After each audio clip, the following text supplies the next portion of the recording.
السلام عليكم ورحمة الله وبركاته. ازيكم عاملين ايه؟ اتمنى تكونوا بخير.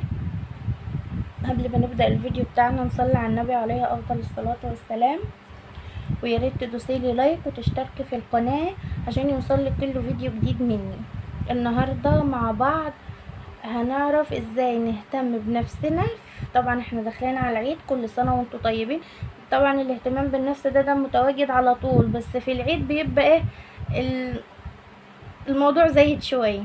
تمام، بحاجات بسيطة خالص وليها بدايل من البيت، وهقولها لكم، هقول لكم ده وده وهتجربوها وهتبقى حلوة جدا جدا، وحاجات انا مجرباها كمان عن نفسي. انا مش بطلع لكم حاجة غير لما بكون مجرباها مرة واثنين وثلاثة ومتأكدة ان الحاجة دي حلوة.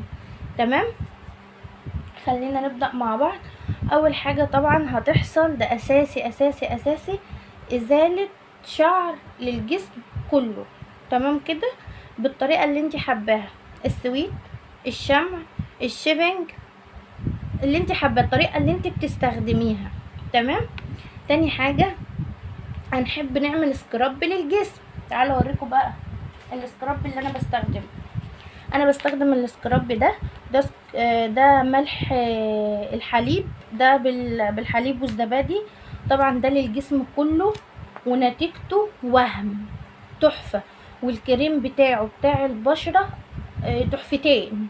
تمام، هنستخدم ده. طب يا اميرة مفيش وقت ان احنا نجيب ده، مفيش امكانيات ان احنا نجيب ده، مفيش. طبعا الكل عارف انه بيتباع في الصيدليات ومراكز التجميل وكده. طب مفيش وقت ان احنا نجيب ده، تعالى اقولك على البديل هيكون ايه. عايزين نعمل سكراب في البيت، هتجيبي شوية شاور سائل الاستحمام العادي، سائل الاستحمام اللي انت بتستخدميه اي نوع. تمام، وهتطحني شوية سكر. ما اوعي تحطي السكر حبيبات على بشرتك او جسمك، لان ده مضر جدا جدا جدا عن تجربة برضو. هتجيبي شوية سكر هتطحنيهم، السكر مميزاته كتير قوي للبشرة، فهنجيبه هنطحنهم وهنخلطه بالشاور لحد ما يصبح متجانس، ونقوم جايين ماسكينه بطريقة يعني هنفركه بطريقة دائرية كده على الجسم كله كله كله. تمام، هتفرديه كله هتفرديه على الجسم كله، وتفضلي تفركي فيه كده كده. تمام، لمدة 10 دقايق. تمام كده، وبعدين هنشطفه بمية بس. تمام، بمية بس. تمام،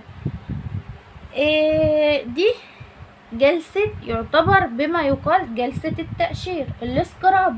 تمام، هنعمل جلسة تفتيح. ايه ده يا اميرة اللي انت بتقولي ده حاجات بتتعمل في الكوافير؟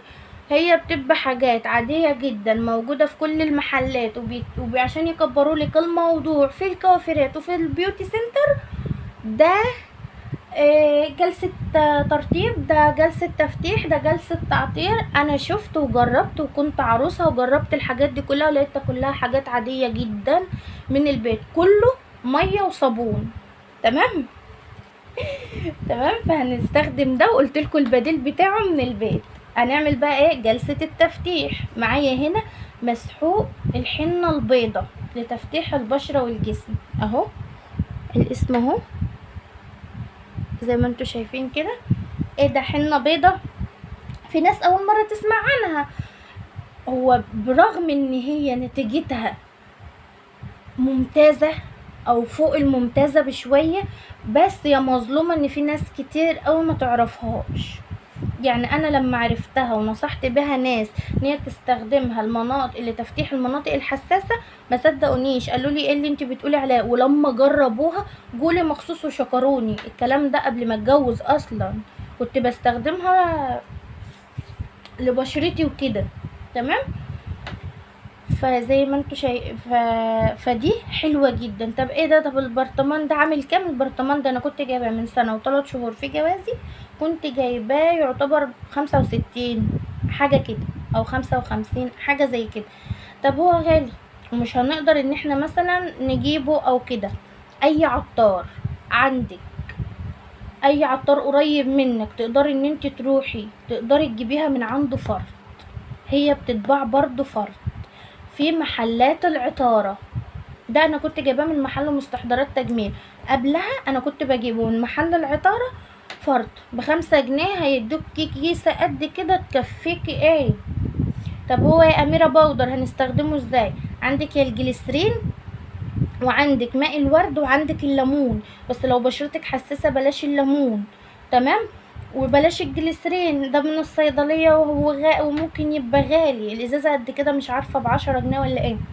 فخلينا في ماء الورد، بتبقى حلوه جدا وانا بعمله عن نفسي بماء الورد. هتاخدي منه ما يكفي جسمك وبشرتك وعلى ماء الورد، وتخلطيهم مع بعض لحد ما يبقى القوام كريمي، تمام، لحد ما يبقى القوام كريمي. وهتقومي جايه ماسكاها حطاها على جسمك كله لحد ما تنشف، وتقومي جايه شطفاها بميه فتره. خلاص يبقى احنا كده عملنا ايه؟ جلسه تقشير وجلسة تفتيح، وفي البيت ما رحناش كوافير ولا رحنا بيوتي سنتر ولا رحنا لأي حد، تمام. اهو.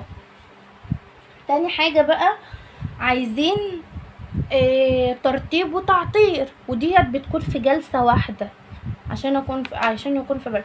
عندنا هنا البودي لوشن، طبعا الكل عارفه، انا عندي النوع ده، تمام، واستخدمته وحلو جدا جدا جدا جدا جدا، تمام. يعني انا عايزه اوريكم، يعني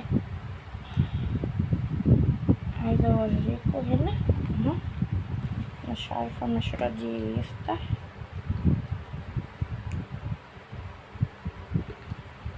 وريحته وهم ترطيب ولمعان وريحه وهم. شايفين ايديا؟ مش عارفه باين لكم هنا ولا ايه، مش عارفه، بس تحفه. انصح اي عروسه او اي ست تجيبه، تمام. طب ده برضو مفيش وقت ان احنا نجيبه، تمام، خلينا نركنه على جنب. فاكرين فيديو المخمريه دي اللي انا عملتها معاكم في فيديو قبل كده؟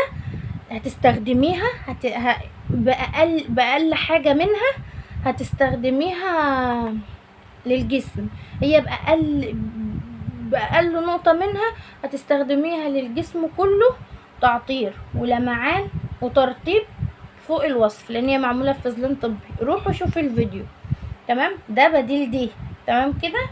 او خلصنا، يبقى احنا كده عملنا ايه؟ جلسة تقشير، جلسة تفتيح، جلسة ترطيب وتعطير، تمام كده. احنا خلصنا من الشاور. فاضل ايه تاني؟ فاضل بقى الشعر، الاهتمام بالشعر. طبعا ما ينفعش يبقى يوم عيد ومناسبة عيد وتكون يعني شعرنا ايا كان لازم نعمل فيه شوية افتكاسات كده. مش بقول خصل، لان الخصل غلط على الشعر، مش بقولك بروتين، مش بقولك اي حاجة من الحاجات دي خالص. انا بقولك بحاجة موجودة عندك او موجودة عند اختك او موجودة عند جارتك او موجودة عند اي حد تعرفيه، هتجيبيها وهتستعمليها. عندك المكوة اهي، تمام، وهتكوي شعرك. انت تكوي لنفسك، اي حد يكوهولك، بس علشان خاطره، بالاخص لو انت شعرك هايش شويه، ناعم بس هايش او في كسر او كده، تمام كده. ايه، خلصنا الشوار والشعر. فاضل ايه تاني؟ ليله العيد بقى او صباح يوم العيد، مش عايزين بهرجه بقى في الميك اب وكل الحاجات ده، وبالاخص لو انت ست بيت وهتحط فطار وتشيلي فطار وتحطي غدا وتشيلي غدا وتغسلي مواعين وكل الكلام ده، تمام.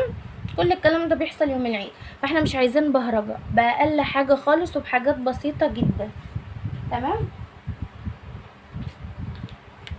خليني اقول لكم قبل الميك اب، تمام، يعني علشان خاطر ما كنتش نسيت، تمام. دي الخطوه اللي بعدها. طبعا رجلينا لازم طبعا نهتم برجلينا، اهتمنا بجسمنا، اهتمنا بشعرنا، اهتمنا ببشرتنا، برضو رجلينا عشان خاطر ايه ما نكونش سيبنا حاجه.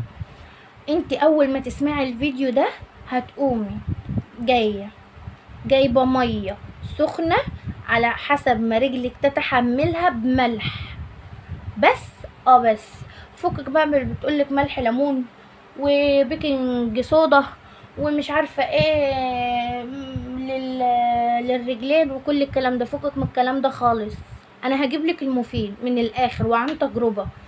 هتيجي هتقومي جايبة شوية مية بملح، وهتحطي رجليكي فيهم لحد ما المية تتلج، وهتقومي جايبة الحجر البلدي بتاعنا، والله ولو بلفة مواعين، عارفين لفة المواعين اللي هي طالعة من يومين ديت اسمها اللفة الذكية بان، وتمسكي رجليكي تبصي لحد ما تنور.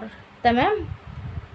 طب لسه فيها ايه؟ حاجات خفيفة باينة، انا تعبت مثلا وجبت اخري معاها وكده، هتستخدمي لحد يوم العيد الكريم ده. شايفين؟ انا مش عارفه اوضح لكم ولا ايه. اسمه كرباميد، ده مرطب للجلد. ده عايزه تستخدميه لرجليكي استخدميه، عايزه تستخدميه للركبه يعني، لو عندك لو غامقه او كده استخدميه، لو عايزه تستخدميه لكوعك للكوع وكده علشان خاطر اسود او كده غامق عن عن باقي منطقه الجسم استخدميه.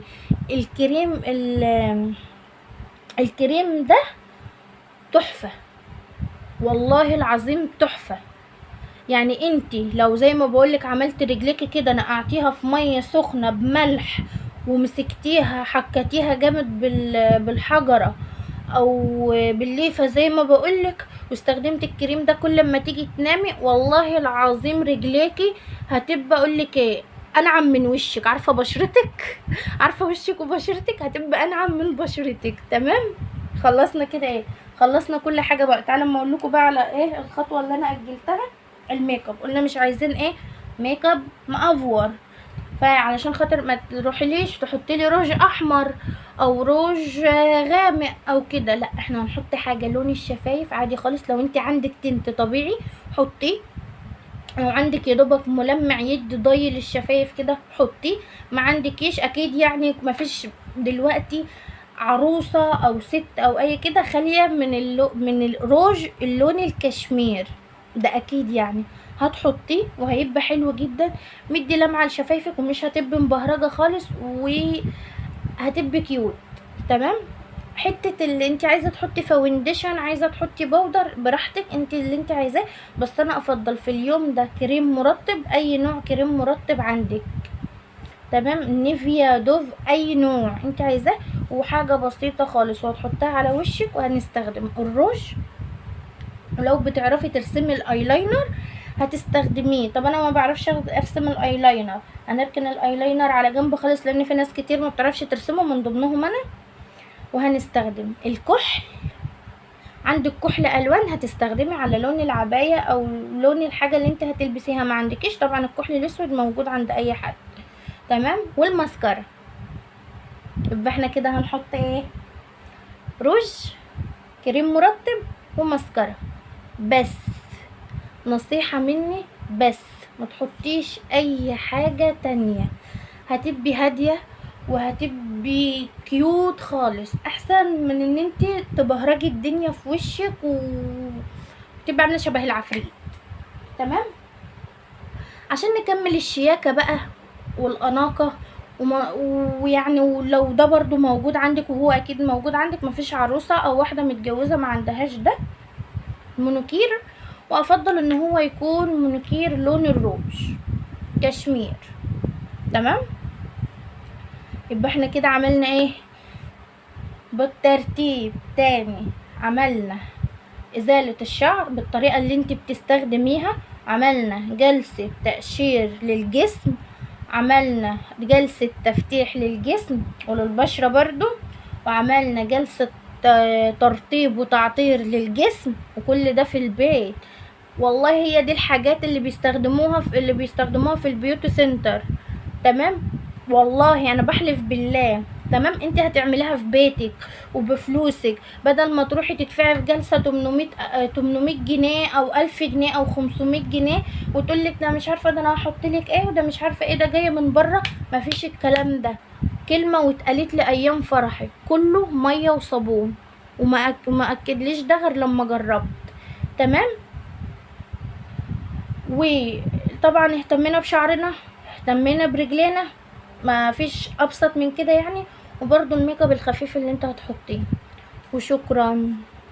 وكده نكون وصلنا لنهاية الفيديو، واتمنى ان الفيديو يكون عجبك واستفدت منه، ونفذيه والله والله هيعجبك جدا. اللي انا قلت الجلسه اللي قلت لك اكبر لكم الموضوع بقى زي بتوع الكوافيرات والبيوتي سنتر وكده، الجلسه دي كلها اعمليها في بيتك والله العظيم وباقل التكاليف، باقل التكاليف. تمام، جربيها وهتدعيلي، وعن تجربه شخصيه ليا ومني انا. وهنا نكون وصلنا لنهاية الفيديو. انا مش عارفة في امالي لنهاية الفيديو، واتمنى انه يكون عجبك، ومع الف سلامة وكل سنة وانتم طيبين، واشوفكم على الف خير. مع السلامة.